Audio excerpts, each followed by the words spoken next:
অন্তর্বর্তী সরকার যতটা বিপ্লবী চেতনার হওয়ার কথা ছিল তা না হয়ে আমলাতান্ত্রিক সরকারে পরিণত হচ্ছে বলে মনে করেন বৈষম্য বিরোধী ছাত্র আন্দোলনের আহ্বায়ক। প্রধানমন্ত্রীকে বলতে চাই, মাননীয় প্রধানমন্ত্রী, মীর জাফরেরা কখনো দূরে থাকে না।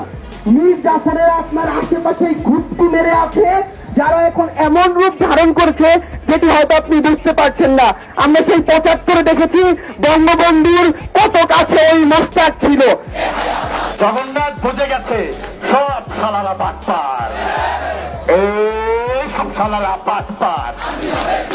বৈষম্য বিরোধী ছাত্র আন্দোলনের সরকার পতনের প্রধান ভূমিকায় কাজ করছিলেন অন্যতম সমন্বয়ক সারজিস আলম। গত কয়েকদিন আগে জাবির শিক্ষার্থীদের আন্দোলনে উপদেষ্টা নাহিদ ইসলামকে উদ্দেশ্য করে ভুয়া ভুয়া প্রতিদ্বন্দ্বী এবং বাটপার বলে স্লোগান দেয় ছাত্র সমাজ। উক্ত বিক্ষোভ মিছিলে সারজিস আলমের এই বক্তব্যটি মুহূর্তেই ভাইরাল হয়েছে সামাজিক যোগাযোগ মাধ্যমে।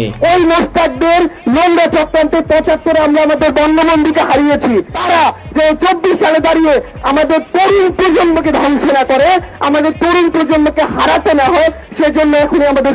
এদিকে হাসানাত আব্দুল্লাহ তার ভেরিফাই ফেসবুকে একটি পোস্ট করেন, যেখানে তিনি উল্লেখ করেছেন যুদ্ধ শেষ হলে শত্রুপক্ষ এবং বিপক্ষ পার্টি অর্থাৎ রাজনৈতিক দলগুলো সহজে হাত মিলায়, মাঝখান থেকে আন্দোলনরত সাধারণ মানুষের ছেলেরা যায় কবরে। এমন বিষয়টি মুহূর্তেই ভাইরাল হয়েছে সামাজিক যোগাযোগ মাধ্যমে। তবে সারজিস আলমের উক্ত বক্তব্যটি নিয়ে উদ্বেগ প্রকাশ করেছেন বিএনপির সংসদ সদস্য ব্যারিস্টার রুমিন ফারহানা। পরপর তিনি তার মনের দুঃখের কথা বলেন, প্রধানমন্ত্রীকে পা ছুঁয়ে সালাম করতে গেছিলাম, প্রধানমন্ত্রী সালামটা নিতে চান নাই, আমার বড় দুঃখ লাগছে। তখন তো বুঝি নাই যে প্রধানমন্ত্রী আমাকে আসলে। দর্শক, দেশের এই বিষয়গুলো আপনি কিরকম দেখছেন জানিয়ে দিন কমেন্ট বক্সে।